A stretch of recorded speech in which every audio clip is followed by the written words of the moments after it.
Alright, आज हम जो वेक्टर प्रोडक्ट है वो देखेंगे।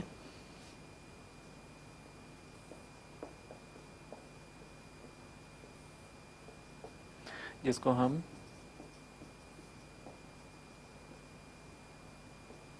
क्रॉस प्रोडक्ट भी बोलते हैं। आपको मैंने पीछे बताया था कि दो वेक्टर्स को हम दो तरीके से मल्टीप्लाई कर सकते हैं। एक को डॉट प्रोडक्ट बोलते हैं, दूसरे को क्रॉस प्रोडक्ट बोलते हैं। अब डॉट प्रोडक्ट तो हमने देखा कैसे होता है, क्या होता है। अब क्रॉस प्रोडक्ट हमें देखना है। बेसिकली अगर एक वेक्टर A है, एक वेक्टर B है, तो क्रॉस प्रोडक्ट को हम A क्रॉस B ऐसे लिखते हैं। और इसको क्रॉस प्रोडक्ट इसलिए बोलते हैं क्योंकि यहाँ पे बीच में जो सिंबल है वो हम क्रॉस का लगाते हैं। नॉर्मली अगर एल्जेब्रा में हमने देखा होगा 3 × 2 को ऐसे भी लिखा जाता है कई बार, और 3 × 2 को ऐसे भी लिखा जाता है। दोनों का मीनिंग सेम है। लेकिन वेक्टर्स के केस में अगर हमने A क्रॉस B लिखा है या vector A dot vector B लिखा है, दोनों के मीनिंग डिफरेंट है। यहाँ पे हम डॉट प्रोडक्ट की बात कर रहे हैं, यहाँ पे हम क्रॉस प्रोडक्ट की बात कर रहे हैं। यहाँ पे जो रिजल्ट है आपको वो एक स्केलर क्वांटिटी मिलेगा। मतलब आपको डॉट प्रोडक्ट का जो रिजल्ट है वो सिर्फ एक नंबर मिलेगा, जबकि क्रॉस प्रोडक्ट में आपको एक वेक्टर मिलेगा। ये बात हमें ध्यान रखनी है। तो ये तो हो गया डॉट प्रोडक्ट। अब इसका रूल, जैसे हमने A डॉट B देखा था, इसका फॉर्मूला था magnitude of A magnitude of B and cos theta, जहाँ पे थीटा क्या था, वेक्टर A अगर ये है, वेक्टर B अगर ये है, तो दोनों के बीच का जो एंगल है उसको हम थीटा बोलते थे। क्रॉस प्रोडक्ट का रूल, इस क्रॉस प्रोडक्ट को हम लिख सकते हैं magnitude of A, this cross product is magnitude of A magnitude of B sine theta and n cap. अब यहाँ पे ये n कैप क्या है? ये n कैप मैं आपको समझा दूँ। n कैप है unit vector perpendicular to A and B। अब इसके बारे में थोड़ा सा मैं आपको डिटेल में बताना चाहूँगा कि अब अगर ये A है और ये B है, जैसे मान लीजिए ये A और B है। अब A और B का जो प्लेन है, A और B दोनों एक ही प्लेन में आ सकते हैं। सपोज ये वाली मेरी जो फिंगर है ये A हो गई, ये वाली मेरी फिंगर जो है ये B हो गई। तो अब ये जो मेरा पाम है ये पूरा क्या है, एक प्लेन हो गया। अब A और B दोनों एक ही प्लेन में है। n कैप जो है इसका परपेंडिकुलर, इस प्लेन के परपेंडिकुलर एक यूनिट वेक्टर है। अब यहाँ पे क्वेश्चन उठता है कि वो जो परपेंडिकुलर है ऊपर की तरफ है या नीचे की तरफ है, क्योंकि दोनों तरफ हो सकता है, ऊपर भी हो सकता है, नीचे भी हो सकता है। तो इसका आंसर है हमारे पास क्रॉस प्रोडक्ट में the right hand thumb rule, या फिर जैसे साइंस में आपने कॉर्क स्क्रू रूल भी पढ़ा होगा। इसमें यह है कि अगर ये सपोज वेक्टर A है, ये वेक्टर B है, और मैं A क्रॉस B कर रहा हूँ, तो A क्रॉस B कर रहा हूँ। अब रूल कहता है कि मैं अपने इस फिंगर्स को ऐसे कर्ल करूँगा कि वो अब मेरे प्रोडक्ट का डायरेक्शन रिप्रेजेंट करेगा A से B की तरफ। तो मेरी फिंगर A से B की तरफ होनी चाहिए। तो ऐसे केस में जो मेरा थंब है वो दिखाएगा इनका जो भी रिजल्टेंट वेक्टर आएगा उसका डायरेक्शन। तो अगर मैं A से B को मल्टीप्लाई कर रहा हूँ तो इनका जो प्रोडक्ट, जो रिजल्ट मिलेगा वो एक वेक्टर होगा और ऊपर की तरफ होगा। लेकिन अगर मैं अदर वे राउंड B को A से मल्टीप्लाई करता, वो नीचे की तरफ होता। A से B को मल्टीप्लाई करेंगे तो प्रोडक्ट जो रिजल्टेंट वेक्टर मिलेगा वो उसका डायरेक्शन ऊपर की तरफ होगा, जबकि बी से ए की तरफ अगर हम मल्टीप्लाई करेंगे, बी इधर ए इधर, तो बी से ए की तरफ मल्टीप्लाई करोगे तो उनका प्रोडक्ट नीचे की तरफ होगा। ये बात समझ में आ गई? इसके आगे हम देखेंगे। ठीक है, आगे हम देखते हैं इसके कुछ प्रॉपर्टीज़। अब अभी एक बार फिर से हम देखते हैं। सपोज़ ये वेक्टर ए है, ये वेक्टर बी है। अब अगर मैं ए से बी की तरफ मल्टीप्लाई कर रहा हूँ, मैं थंब रूल अगर लगाता हूँ, ए से बी की तरफ मेरी उंगलियाँ हैं, तो मेरा थंब जो है ऊपर की तरफ है। देयरफॉर ए क्रॉस बी जो है, इसका रिजल्ट आपको जो एक वेक्टर मिलेगा वो ऊपर की तरफ होगा। तो हम ए क्रॉस बी का बेसिकली यहाँ पे डायरेक्शन क्या हुआ, अपवर्ड। लेकिन अगर मैं इसी को अदर वे राउंड बी से ए को क्रॉस करता, तो मेरी उंगलियाँ क्या है, बी से ए की तरफ होनी चाहिए। बी से ए की तरफ मेरी उंगली, बी से ये जो मेरी उंगली है बी से ए की तरफ होनी चाहिए। तो फिर मेरा थंब जो है नीचे जा रहा है। दैट मीन्स अगर हम बी को ए से क्रॉस करते हैं तो इसका डायरेक्शन नीचे की तरफ है। तो अब देखने वाली बात यह है कि ए क्रॉस बी का डायरेक्शन ऊपर था, बी क्रॉस ए का डायरेक्शन नीचे है, तो ये दोनों वेक्टर्स के डायरेक्शन ऑपोजिट है। तो इसमें हमारी पहली प्रॉपर्टी बन जाती है कि vector multiplication is not commutative.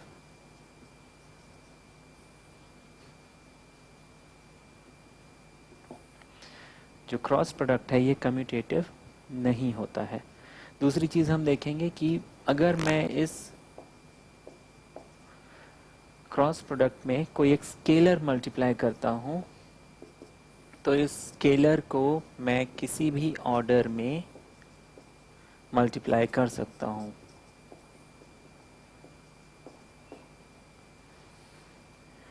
कोई फ़र्क नहीं पड़ता, ये दूसरी प्रॉपर्टी है। फिर तीसरी प्रॉपर्टी हमारी कि जो वेक्टर मल्टीप्लिकेशन यानी क्रॉस प्रोडक्ट है ये डिस्ट्रीब्यूटिव है।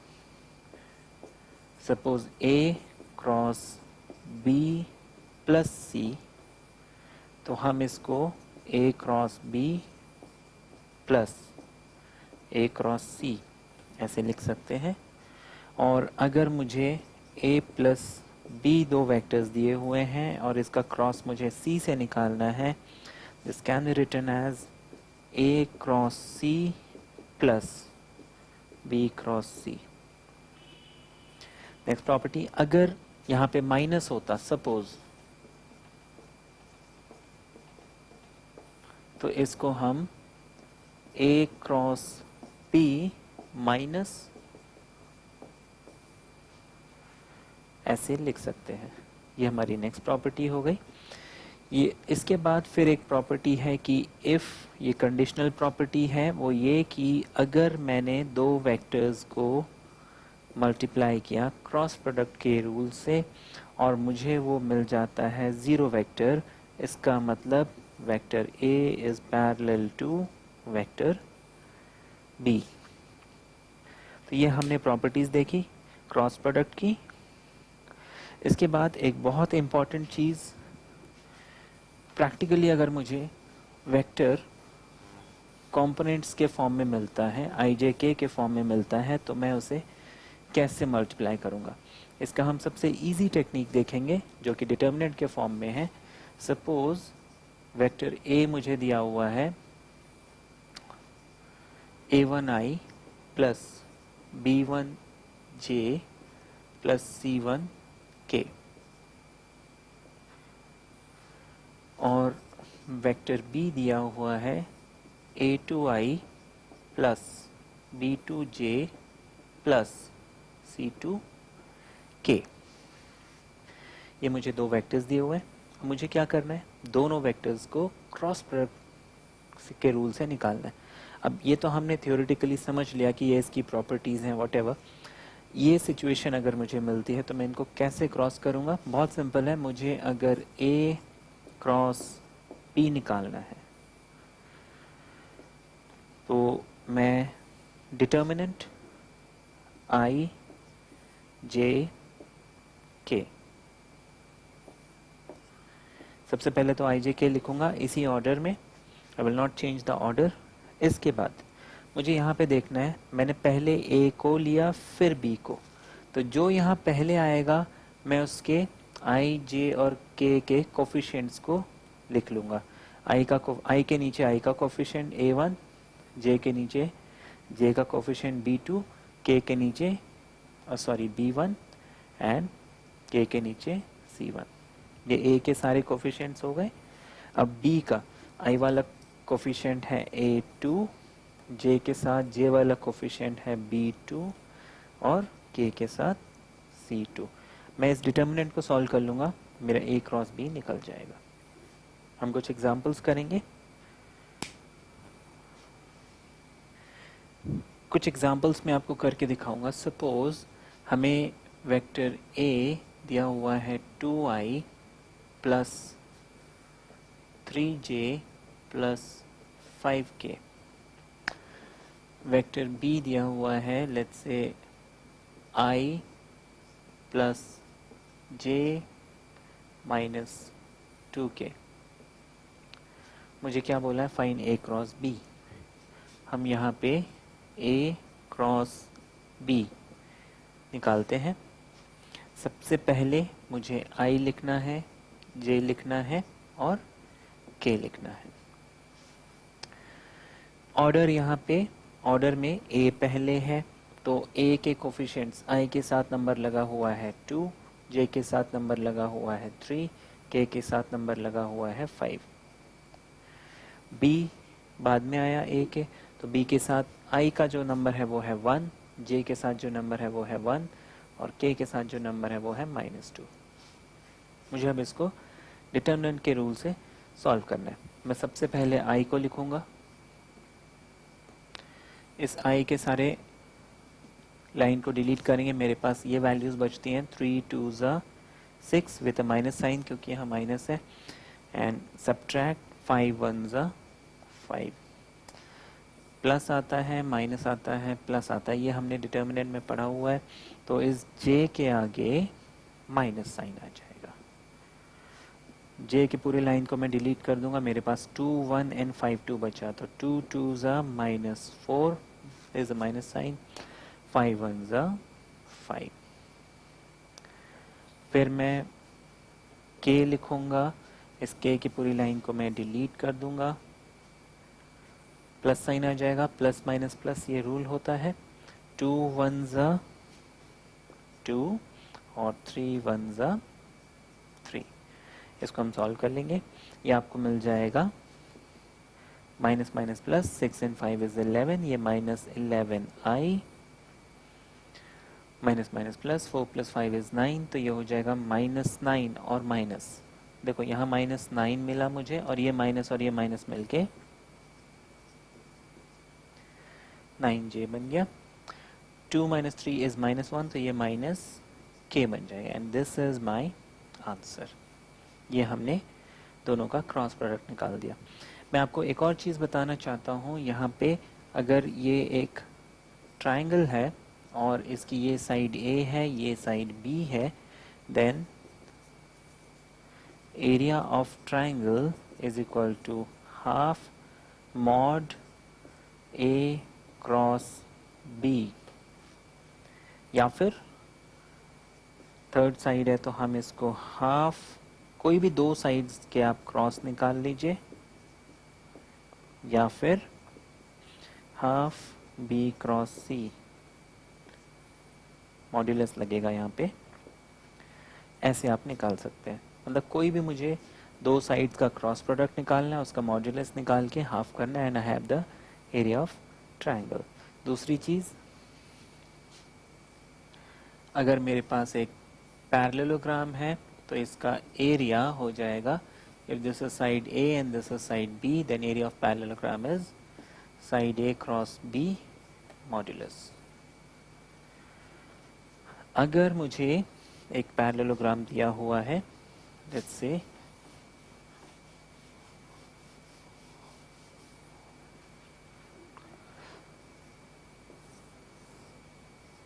एंड इसके डायगोनल्स दिए हुए हैं, सपोज ये डायगोनल 1 और ये डायगोनल 2, अगर डायगनल्स दिए हैं तो हमें याद रखना है इसका एरिया हो जाएगा half D1 cross D2।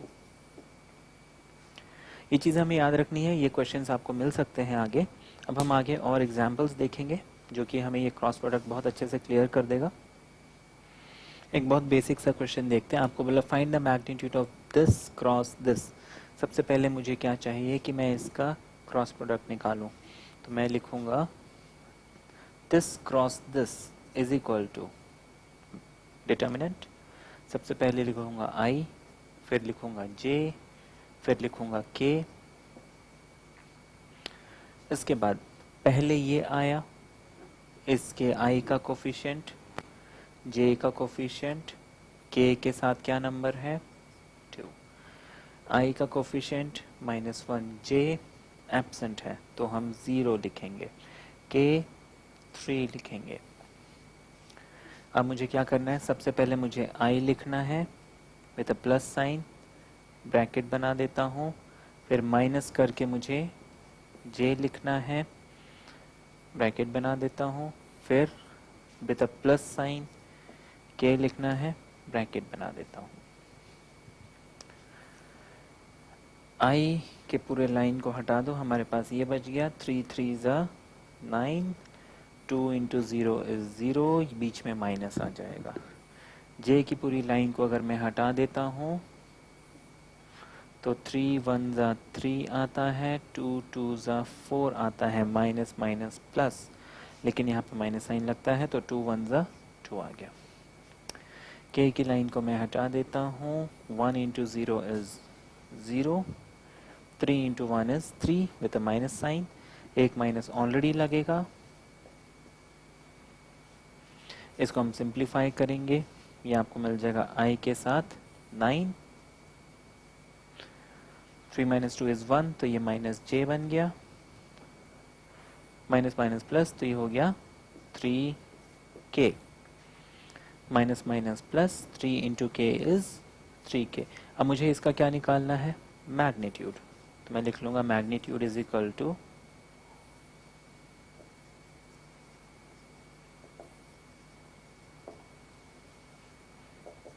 Under root of i के साथ नंबर, j के साथ नंबर, k के साथ नंबर 3 का स्क्वायर। ये हो गया 81 plus 1 plus 9, 81 plus 1 is 82, 82 plus 9 91। ये हमारा आंसर आ गया। क्लियर है? नेक्स्ट क्वेश्चन देखते हैं। इसमें हम एक बहुत इंपॉर्टेंट कॉन्सेप्ट भी समझेंगे।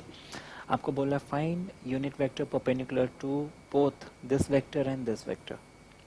अब देखिए, अगर आपको एक वेक्टर फाइंड करना है जो इन दोनों का परपेंडिकुलर हो, इनडायरेक्टली आपको पूछा जा रहा है कि इन दोनों का क्रॉस प्रोडक्ट निकालो, क्योंकि हम ये समझ चुके हैं अगर दो वेक्टर्स को मैं क्रॉस करता हूँ तो जो मुझे रिजल्टेंट वेक्टर मिलता है वो दोनों का परपेंडिकुलर होता है। अब मैं क्या करता हूँ, इसको a एज्यूम कर लेता हूँ, इसको b एज्यूम कर लेता हूँ, तो फिर मेरे पास a क्रॉस b, पहले तो मुझे वो परपेंडिकुलर वेक्टर चाहिए, उसके बाद मैं यूनिट वेक्टर निकाल सकता हूँ।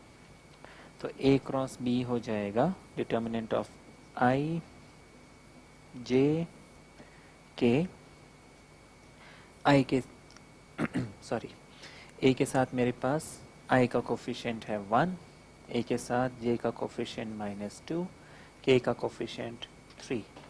b में, क्योंकि यहाँ पे b बाद में आया है तो मैं b के कोफिशिएंट्स को बाद में लूँगा, i के साथ है 1, j के साथ है 2 और k के साथ है -1।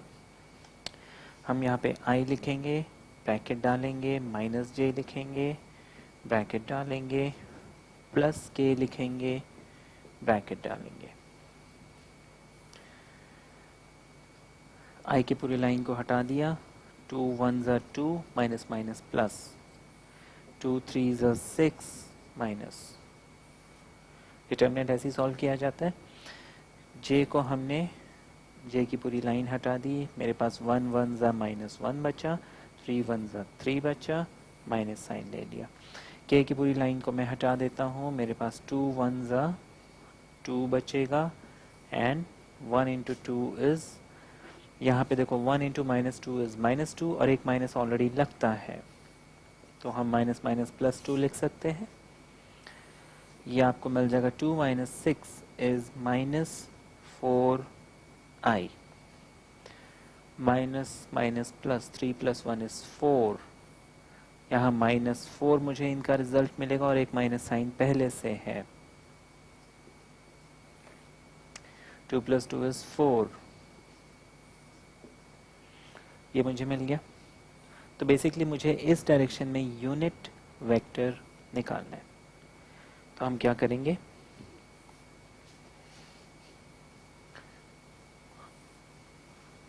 यूनिट वेक्टर निकालने के लिए मैं सबसे पहले इसका मैग्नीट्यूड निकालूंगा। तो इसका जो मैग्नीट्यूड है वो हो जाएगा अंडर रूट ऑफ -4 स्क्वायर, 4 का स्क्वायर, दोबारा 4 का स्क्वायर, ये आपको मिल जाएगा under root of 4 square plus 4 square plus 4 square, which can be written as, ये 4 स्क्वायर 4 स्क्वायर 4 स्क्वायर अगर मैं कॉमन लूँ मुझे मिल जाएगा 1 प्लस 1 प्लस 1, यानी कि दैट इज 4√3। अब मुझे मालूम है यूनिट वेक्टर अगर मुझे निकालना होता है, ए कैप होता है vector A upon modulus of A. मुझे अगर यूनिट वेक्टर निकालना है तो मैं उस वेक्टर को लिखता हूँ और उसको उसके मैग्नीट्यूड से डिवाइड करता हूँ, और मैग्नीट्यूड क्या होता है, जो आई का कोफिशिएंट है उसका स्क्वायर, जे का कोफिशिएंट है उसका स्क्वायर, के का कोफिशिएंट है उसका स्क्वायर, तीनों को ऐड करो और उसका रूट ले लो। तो मैग्नीट्यूड तो हमें ये मिल गया। अब मुझे करना क्या है, सिर्फ इस वेक्टर को इस मैग्नीट्यूड से डिवाइड करना है इस रूल के हिसाब से। तो मेरे पास यूनिट वेक्टर मिल जाएगा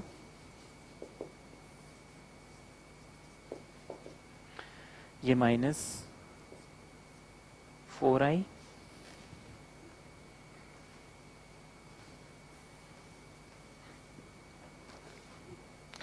मुझे -4i मिला था plus 4j 4k divided by 4√3। मैं यहाँ ऊपर 4 कॉमन ले लेता हूँ, यहाँ मुझे मिल जाएगा i, मैंने माइनस साइन कॉमन लिया है तो अंदर मुझे मिल जाएगा -j -k,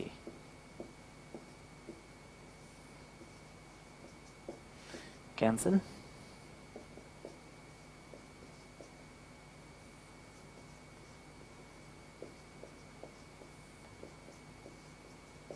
ये हमारा आंसर आ गया। आप चाहे तो माइनस अंदर ले सकते हैं, बाहर ले सकते हैं, आपकी मर्जी है। क्लियर है ये? नेक्स्ट एग्जांपल देखते हैं। आपको इस क्वेश्चन में बोला है मुझे यूनिट वेक्टर निकालना है, ठीक है, perpendicular to a plus B and a minus B, जहाँ पे a और b की ये रिस्पेक्टिव वैल्यू दी हुई है। मुझे इसमें सबसे पहले तो a प्लस बी और a माइनस बी निकालना पड़ेगा। तो मैं a प्लस बी निकालता हूँ, जो कि हो जाएगा i प्लस जे प्लस के and i plus 2j and 3k। मैं इनका सम निकाल लेता हूँ। i के साथ ऐड होगा 2i आ गया, j के साथ ऐड होगा 3j आ गया एंड 4k, ये आपको a प्लस बी मिल गया। a माइनस बी निकालते हैं, द सेम थिंग,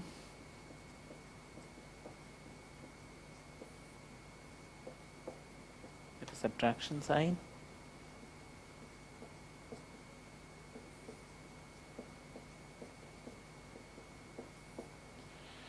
सब्ट्रैक्ट करना है i minus I, cancel, j minus 2j minus j मिलेगा, k माइनस 3k, ये मिल गया। मुझे a प्लस बी और a माइनस बी की वैल्यू मिल गई। अब क्वेश्चन को एक बार फिर से पढ़ते हैं। आपको बोला unit vector which is perpendicular to both these vectors, ये दोनों वेक्टर के परपेंडिकुलर। जब भी मुझे दो वेक्टर का परपेंडिकुलर निकालना होता है, क्रॉस प्रोडक्ट निकालता हूँ। तो बेसिकली मुझे a प्लस बी का क्रॉस a माइनस बी से निकालना है।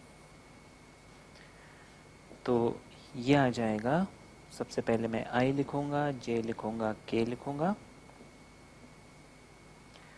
a प्लस बी के i j k के कोफिशिएंट्स, i के साथ है 2, j के साथ है 3, k के साथ है 4। a माइनस बी के कोफिशिएंट्स, i इधर नहीं है, मिसिंग है, तो मैं 0 लिखूंगा। j के साथ, k के साथ मल्टीप्लाई कर लेते हैं इन्हें। मैं इसको रब कर देता हूँ।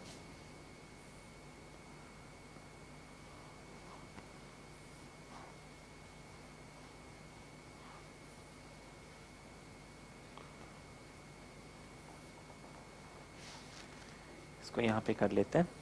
सबसे पहले आप लिखेंगे i, 3 2s are 6 with a minus sign, 4 1s are 4 with a plus sign, क्योंकि 4 into 1 4, लेकिन यहाँ माइनस साइन है, माइनस आ जाएगा, बट ऑलरेडी एक माइनस साइन यहाँ लगता है, तो प्लस 4।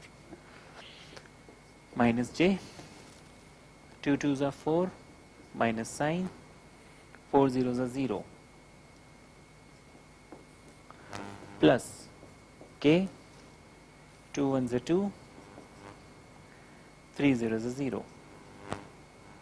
इसको मैं सिंप्लीफाई कर लूँगा, ये आपको मिल जाएगा 4 minus 6 which is minus 2i, this is minus 4 minus 1 minus 4 and minus plus, and minus 2 और k minus 2k, ये हमें मिल गया। हमने इनको क्रॉस किया, मैंने इस डिटर्मिनेंट को सॉल्व किया। यहाँ पे डिटर्मिनेंट को सॉल्व करने के बाद मुझे ये मिला, तो ये है उन दोनों का क्रॉस प्रोडक्ट। तो ये बेसिकली इन दोनों वेक्टर्स का परपेंडिकुलर है, लेकिन मुझे चाहिए था यूनिट वेक्टर। तो मैं इसको क्या करूँगा, इसके मैग्नीट्यूड से डिवाइड करूँगा। तो इसका मैग्नीट्यूड हमको मिल जाएगा अंडर रूट ऑफ i के साथ कोफिशिएंट -2, j के साथ कोफिशिएंट 4 और k के साथ कोफिशिएंट अगेन -2। ये आपको मिल जाएगा 4 + 16 + 4 विच इज 24। तो हो गया 4 6 are 24, तो 2√6 ये हमें मिल गया। अब मुझे यूनिट वेक्टर निकालने के लिए मैं क्या करूँगा,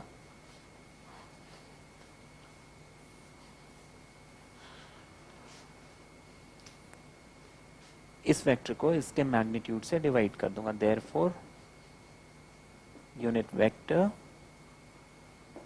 is equal to -2i + 4j - 2k divided by 2√6। 2 हम सब में कॉमन ले सकते हैं, कॉमन ले लेते हैं। मुझे यहाँ मिल गया -i, 2 कॉमन लिया तो -i बचा, 2 2s are 4 होता है, तो हमने 2j लिख लिया। 2 कॉमन ले लिया, मेरे पास -k आ गया। 2 से 2 cancel, my answer is -i + 2j - k upon √6। आप इसको चाहे तो 1/6 करके फिर इसको लिख सकते हैं, या फिर सबके नीचे √6 अलग अलग लगा सकते हैं। It's totally up to you. तो ये हमारा फाइनल आंसर है। बहुत इजी सा क्वेश्चन है, हम देखते हैं। ये भी कई बार एग्जाम में पूछा जाता है। आपको बोला है find the area of parallelogram determined by vectors this and this. आपको मैंने समझाया था, अगर एरिया ऑफ पैरेललोग्राम बोला है तो हम जो उसके साइड के जो दो वेक्टर्स हैं इनका क्रॉस प्रोडक्ट निकालेंगे, फिर उसका मैग्नीट्यूड। तो मैं इसको साइड A ले लेता हूँ, इसको साइड B ले लेता हूँ, देन मेरे पास A क्रॉस B जो है वो हो जाएगा आई जे के। मैंने ए पहले लिया है तो मैं ए के कोफिशिएंट्स को लूँगा विच इज़ 1 2 3। बी बाद में लिया है तो बी के कोफिशिएंट्स को लूँगा विच इज़ 3 -2 एंड 1। मुझे अब इस डिटर्मिनेंट को सॉल्व करना है। आई लिखूँगा माइनस जे लिखूँगा प्लस के लिखूँगा। आई के साथ ये पूरी लाइन अगर हटा देते हैं 2 1s are 2 2 3s are 6 with a minus sign, एक माइनस ऑलरेडी लगता है तो प्लस। जे की लाइन हटा देते हैं 1 1s are 1 3 3s are 9 minus लगेगा। के की लाइन हटा देते हैं 1 2s are 2 and 3 2s are 6। इसको हम सिंप्लीफाई करेंगे, हमें आई के साथ मिल जाएगा 2 + 6 that is 8 1 - 9 is -8 minus minus plus. इस 8 को भी हम पहले लिख लेते हैं। -2 - 6 इज -8k। मुझे अब क्या निकालना है, एरिया ऑफ पैरेललोग्राम। ये तो मैंने दोनों का क्रॉस प्रोडक्ट निकाला। मुझे एरिया क्या चाहिए ऑफ पैरेललोग्राम, तो एरिया होता है mod of A cross B that is under root of A cross B. ये था तो हम लिख लेंगे 8 स्क्वायर माइनस 8 स्क्वायर। ये तीनों कोफिशिएंट्स यहाँ पे आ जाएंगे विच इज 8 स्क्वायर में कॉमन लूँगा 1 + 1 प्लस माइनस स्क्वायर में माइनस प्लस बन जाता है। ये हमारा आंसर है। क्लियर? एक और क्वेश्चन बहुत सिंपल। आपको बोला show that the area of a parallelogram having diagonals this and this is 5√3। हमने अभी समझा था कि अगर ये एक पैरेललोग्राम है, मुझे इसके डायगोनल्स दिए हुए हैं, तो फिर इसका एरिया हो जाता है half modulus of d1 cross d2। तो मुझे करना कुछ नहीं है, सिर्फ d1 क्रॉस d2 निकालना है और उसका क्रॉस निकालने के बाद उसका मॉड्यूलस निकालना है और उसको हाफ करना है। हम यहाँ पे क्या करते हैं, let us suppose this is d1 and this is d2। दोनों का क्रॉस निकालते हैं तो हम d1 क्रॉस d2 निकालेंगे। i मुझे लिखना है, j मुझे लिखना है और k मुझे लिखना है। मैंने पहले d1 को लिया है तो मैं d1 के कोफिशिएंट i के साथ है 3, j के साथ है 1, k के साथ -2। d2 i के साथ 1, j के साथ -3, k के साथ 4। मल्टीप्लाई करते हैं i 4 1s are 4 3 2s are 6 j 3 4s are 12 2 1s are 2 k 3 3s are 9 1 1s are 1, जो कि फाइनली हमें मिल जाएगा i 4 - 6 is -2i 12 + 2 is 14j and -9 + 1 10k। मुझे अब इसका क्या करना है, मैग्नीट्यूड निकालना है और उसको हाफ करना है। मैग्नीट्यूड निकाल लेते हैं।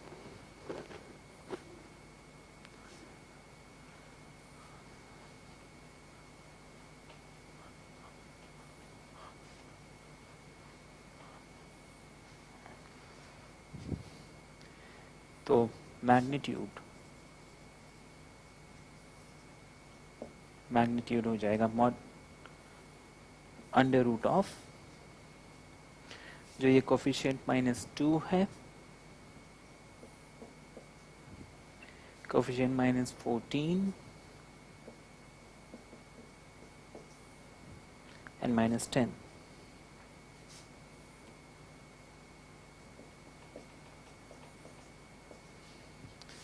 ये हमें मिल जाएगा 4 प्लस y96 प्लस 100, ये हो गया 200 एंड 300।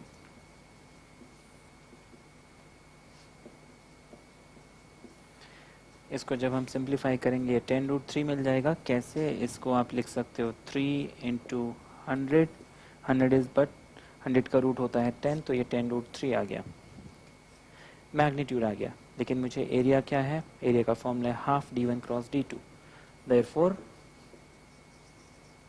एरिया हो जाएगा इसका हाफ, यानी 1/2 इंटू 10√3, जो कि हो जाएगा 5√3।